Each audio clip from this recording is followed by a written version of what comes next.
सहारनपुर नामक गांव में सुरेश नाम का एक लकड़हारा अपनी पत्नी सुधा के साथ एक छोटे से घर में रहता था। सुरेश हर दिन जंगल जाता और जंगल जाकर लकड़ियां काटता और उन्हें बाजार में जाकर बेच आता और अपने घर का गुजारा किया करता था। लेकिन अब जंगल धीरे धीरे खत्म हो रहे थे, जिससे अब सुरेश बहुत परेशान रहने लगा और अपनी पत्नी से कहता है, सुधा, जंगल खत्म होते जा रहे हैं। बड़े बड़े उद्योगपति जंगल को काटकर उधर कंपनियां खड़ी कर रहे हैं। अगर जंगल ही नहीं रहेंगे तो हम लकड़ियां कहां से काटेंगे और फिर हम अपना गुजारा कैसे करेंगे? तुम कब तक यूं लकड़ियां काट कर अपना गुजारा करोगे? कोई और काम क्यों नहीं करते?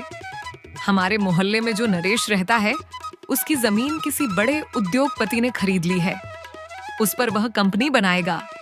उसके बदले नरेश को करोड़ों रुपए मिले हैं। उसके पास तो 1 बीघा जमीन थी। 1 बीघा जमीन के करोड़ों रुपए। मुझे करोड़ों का नाम सुनकर डर लग रहा है। मैं दिन भर मेहनत करता हूं, तब जाकर मुझे 100 से 200 रुपए मिलते हैं। लेकिन नरेश इतने पैसों का क्या करेगा? उन पैसों से उसने 3 बीघा जमीन खरीद ली है और बचे हुए पैसों से अपना कारोबार शुरू किया है। तुम्हारा मतलब 1 बीघा जमीन बेचकर 3 बीघा जमीन खरीद ली और फिर भी पैसे बच गए और अपना खुद का कारोबार भी शुरू कर लिया। यह तो सोने पर सुहागा हो गया। मैं तो तुमसे भी यही कहती हूँ कि तुम भी अपनी जमीन बेच दो, क्योंकि आजकल खेती में रखा ही क्या है। जितनी लागत लगाते हैं उतनी तो पैदावार भी नहीं होती है। कभी फसल खराब हो जाती है तो कभी कीड़े लग जाते हैं। लेकिन सुधा, मैं अपनी जमीन नहीं बेच सकता। वह मेरे पूर्वजों की निशानी है जो पीढ़ी दर पीढ़ी चली आ रही है। मैं उसे बेचने के बारे में सोच भी कैसे सकता हूँ? तुम्हारी सोच अभी भी पुराने जमाने की है। दुनिया को देखो, कहां से कहां पहुंच रही है और तुम आज भी वहीं के वहीं हो। कभी तो तुम अपने हालात भी देख लिया करो। तुम्हारे पास आज काम है, कल नहीं। ये तो सोचो कि 100 रुपए में क्या घर चलता है। तुम्हारे पास तो कभी पैसे होते हैं तो कभी नहीं। तुम कभी बाहर निकलकर तो देखो कि बाहर कितने अमीर अमीर लोग हैं। तुम सही कह रही हो सुधा। मैं अपनी पूर्वजों की आखिरी निशानी अपनी जमीन बेच देता हूँ। मैं कल जमींदार के पास जाऊंगा। अगर उनकी नजर में कोई अमीर आदमी हुआ जो हमारी जमीन खरीद ले, तो हम भी जमीन को बेचकर अपनी दूसरी जमीन खरीद लेंगे और बचे हुए पैसों से कोई और कारोबार कर लेंगे।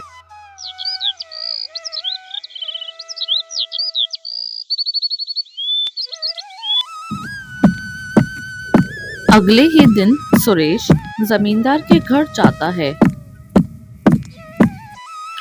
और जमींदार से कहता है, जमींदार साहब, मुझे आपसे कुछ काम था। मुझे अपनी जमीन बेचनी है। अगर आपकी निगाह में कोई हो तो जरूर बताना। तुम कौन सी जमीन की बात कर रहे हो? मालिक, वही जमीन जिसको गिरवी रखकर मैं आपसे पैसे ले गया था। अब लकड़ियों का काम तो बचा ही नहीं, इसलिए सोचा अपना खेत बेचकर कोई ना कोई कारोबार ही कर लूं। जमींदार अपने मन में सोचता है, सुरेश, कि वह जमीन तो करोड़ों की है, लगभग 4 करोड़ की। अगर वह जमीन मेरे हाथ लग जाए तो मैं तो मालामाल हो जाऊंगा। सुरेश, तुम सही कह रहे हो।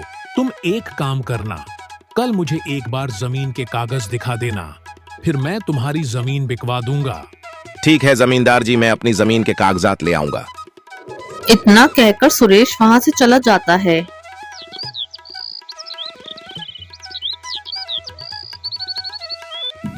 फिर अगले दिन सुरेश अपने जमीन के कागजात लेकर जमींदार के घर पहुंच जाता है। यह लीजिए जमींदार जी, खेत के कागजात। जमींदार सोचता है कि ये जमीन के कागजात अपने नाम कैसे करवाए जाएं। तभी जमींदार बोलता है, अरे सुरेश, यह तुम्हारी जमीन तो सरकारी है। कागजों में साफ साफ लिखा है। तुम्हें किसी ने बताया नहीं? ये आप क्या कह रहे हैं जमींदार साहब? पर यह जमीन तो पुश्तैनी है। ये मेरे परदादा के समय की जमीन है जो मेरे पिताजी को मिली। अब यह जमीन मेरे पास है, तो यह जमीन सरकारी कैसे हो सकती है? तो क्या मैं झूठ बोल रहा हूँ? अरे, जो कागज पर लिखा है वही तो बता रहा हूँ। कागज पर लिखा क्या झूठ होता है? अगर तुम्हें मेरी बात पर यकीन नहीं तो तुम किसी और को दिखा लो। पहले के जमाने में कोई भी किसी की जमीन ले लेता था। जमीन पानी की तरह मुफ्त में मिलती थी। हमारे यहाँ एक आदमी काम किया करता था। वह दादाजी की बहुत सेवा किया करता था, इसीलिए दादाजी ने उसे सारी जमीन यूं ही मुफ्त में दे दी। अगर आज वह जमीन हमारे पास होती तो कम से कम 200 करोड़ की होती। पहले के जमाने में किसी को क्या पता था कि सरकारी जमीन है या किसी और की। तो जमींदार जी, मुझे अब क्या करना होगा? ये जमीन मेरे नाम कैसे होगी? आप कैसे भी करके ये जमीन मेरे नाम करवा दीजिए। सरकारी जमीन तो किसी के नाम नहीं होती, उस पर सिर्फ सरकार का ही हक होता है। अगर किसी और को पता चल गया कि तुम्हारी जमीन सरकारी है तो वह सरकार को बता देंगे और फिर सरकार तुमसे तुम्हारी जमीन ले लेगी। इसलिए किसी को भी अपनी जमीन के लिए मत बताना और ना ही किसी को कागज दिखाना, वरना तुम्हारी जमीन तुम्हारे हाथों से चली जाएगी। जमींदार जी, अब क्या होगा? मुझे तो कुछ समझ नहीं आ रहा, आप ही कुछ बताइए। वैसे तो मैं ये सरकारी मामलों में नहीं पढ़ता हूं, लेकिन तुम बहुत सीधे आदमी हो, इसलिए मैं तुम्हारा एक काम कर सकता हूं। तुम्हारी यह जमीन मैं खरीद लेता हूं, लेकिन इसके बदले मैं तुम्हें सिर्फ 12 लाख रुपए ही दूंगा, क्योंकि तुम्हारी जमीन सरकारी है। और अगर तुम सरकार के पास जाओगे तो सरकार तुमसे तुम्हारी जमीन छीन लेगी। इसलिए वह सुरेश को 12 लाख रुपए दे देता है और सुरेश जमींदार से पैसे लेकर सीधा घर चला जाता है। घर आकर सारी बात अपनी पत्नी को बताता है। ये बात सुनकर तो सुधा के तो होश ही उड़ जाते हैं। क्या तुमने क्या किया? करोड़ों की जमीन को पानी में बहा दिया। एक बार मुझसे पूछ तो लेते। उस जमींदार ने तुम्हें पागल बनाया है और तुम उसे झूठे की बातों में आ गए। हे भगवान, क्या करूं मैं इस आदमी का? तुम कोई काम ठीक से क्यों नहीं करते हो? तुम मुझे अभी के अभी जमींदार के पास ले चलो, मैं उससे बात करूंगी। सुरेश अपनी पत्नी के साथ जमींदार के घर जाता है। तभी उसे रास्ते में पंकज मिलता है। अरे सुरेश भाई, क्या बात है? आप दोनों इतनी जल्दी में कहाँ जा रहे हो? क्या बताऊं भाई साहब, तुम्हारे दोस्त जमींदार के पास अपनी जमीन बेचने गए थे, लेकिन जमींदार ने पागल बना दिया और हमारी जमीन को सरकारी बताकर अपने नाम कर ली। करोड़ों की जमीन को पानी में बहाकर आ गए हैं। सिर्फ 12 लाख रुपए ही मिले हैं जमीन के। अब मैं क्या करूं? इनका यह तो सुनते ही नहीं है। कोई भी बात कोई कुछ भी बोल दे, सबकी बातों में आ जाते हैं। हाय रे, मेरी फूटी किस्मत, कैसा अनपढ़ पति मिला है मुझे। अरे भाभी जी, आपकी जमीन सरकारी कैसे हो सकती है? वह तो सुरेश के पूर्वजों की जमीन है और वह जमीन सुरेश के दादाजी ने मेरे दादाजी से खरीदी थी। तो फिर यह जमीन सरकारी कैसे हो सकती है?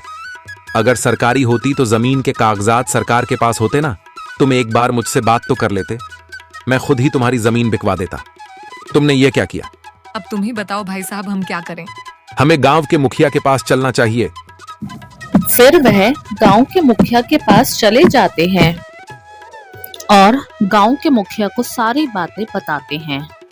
फिर गांव के मुखिया जमींदार को बुलाते हैं और जमींदार से कहते हैं, रामचंद्र जी, तुमने सुरेश की जमीन को सरकारी बताकर अपने नाम करवा ली। नहीं मुखिया जी, ऐसा नहीं है। सुरेश ही मेरे पास आया था कि मुझे अपनी जमीन बेचनी है और उसके बदले मुझे पैसे चाहिए। तो मुखिया जी, मैंने तो बस सुरेश की मदद की है। मैंने उसे 12 लाख रुपए देकर जमीन खरीद ली, तो उसमें मेरी क्या गलती है? आप ही मुझे बताओ। तुमने ऐसा क्यों कहा कि यह जमीन सरकारी है? नहीं नहीं मुखिया जी, मैंने ऐसा कुछ नहीं कहा। सुरेश को पैसे चाहिए थे तो मैंने दे दिए। अब इसमें मेरी क्या गलती है? मुखिया जी बोले, सुरेश, तुम क्या कह रहे हो? तुम एक भले आदमी पर इतना बड़ा इल्जाम लगा रहे हो। तुम्हें कुछ शर्म है या नहीं? नहीं नहीं मुखिया जी, जमींदार साहब झूठ बोल रहे हैं। दरअसल मुखिया भी जमींदार के साथ मिला हुआ था। वो भी गरीबों की जमीन पर उन्हें पागल बनाकर कब्जा किया करता था। यही मुखिया और जमींदार का काम था, जैसे उन्होंने सुरेश के साथ किया। अब सुरेश को समझ आया कि अनपढ़ होना कितनी बड़ी बात होती है। उसने अपनी पत्नी सुधा से कहा कि क्यों ना मैं गांव में एक स्कूल खुलवा दूं, जहां बच्चे पढ़ने लिखने आए। जो शिक्षा में खुद प्राप्त नहीं कर पाया, वो मैं गांव के बच्चों को देना चाहता हूं। इसलिए उसने गांव में एक स्कूल बनवाया, जिसमें गांव के बच्चे पढ़ लिख सकें और उच्च शिक्षा प्राप्त कर सकें। आशा है कि आपको हमारी ये कहानी अच्छी लगी हो। अगर आपको हमारी ये कहानी अच्छी लगी है तो प्लीज़ मेरे चैनल को लाइक करें, शेयर करें, सब्सक्राइब करें और साथ ही साथ कमेंट भी ज़रूर करें ताकि हम आपके लिए नई नई वीडियोस लेकर आते रहें। धन्यवाद।